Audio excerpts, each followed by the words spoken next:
Hi, Nurse Jackie. This is Madison, the nurse from the emergency department. I'm calling to give a report on the patient coming up to the PICU, Jack Black. Do you have time right now? Awesome.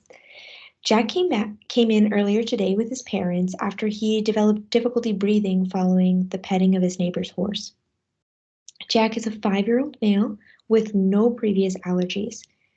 He does wear bilateral hearing aids and is up to date with his vaccinations. According to his parents, Jack has been a healthy 5-year-old, only experiencing the occasional childhood cold or sniffles. Jack does have a family history of allergies and asthma. Jack's mom is highly allergic to pet dander and has seasonal allergies, and his grandfather has asthma. Jack's initial assessment revealed his O2 saturations at 90% on room air. His heart rate was at 150 beats per minute, respiratory rate at 60 breaths per minute, and his blood pressure was 128/76. Jack has been given 2 liters oxygen via nasal cannula, and after 15 minutes, we reassessed, and his O2 saturations have risen to 92%.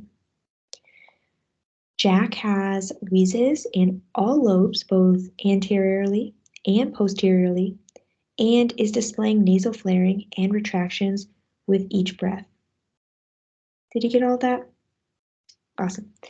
His breathing is labored, and he does have a non-productive cough. Jack also has itchy, red, watery eyes and sinus inflammation and nasal drainage. He does seem to be experiencing signs of hypoxemia, including jugular vein distension, and his cap refill is greater than 5 seconds. He also has cool, diaphoretic, and pale skin. Jack's hemoglobin level was elevated at 14.8, and his white blood cell count was elevated to 17.6. Jack's immunoglobulin E came back extremely high for levels of allergen-specific IgE, and his arterial blood gases revealed respiratory acidosis. His blood pH was 7.29, his partial CO2 was 47, and his partial oxygen was 65. In addition to the 2 liters of oxygen, Jack has received 3 doses of albuterol nebulizer treatment in the emergency department and is due for another treatment between 1,500 and 1,900 hours as needed.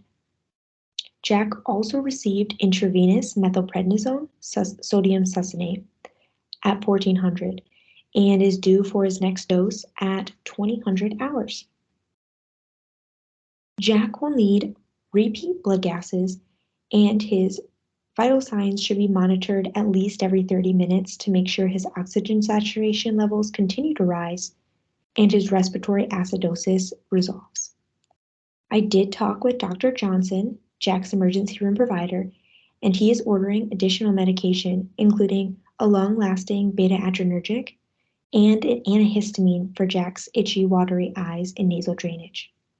Lastly, Jack and his family will need education on at-home management for his asthma before they're discharged.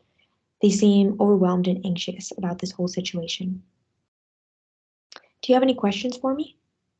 No? Great. We'll have Jack up there in about 15 to 30 minutes. Thank you. Bye.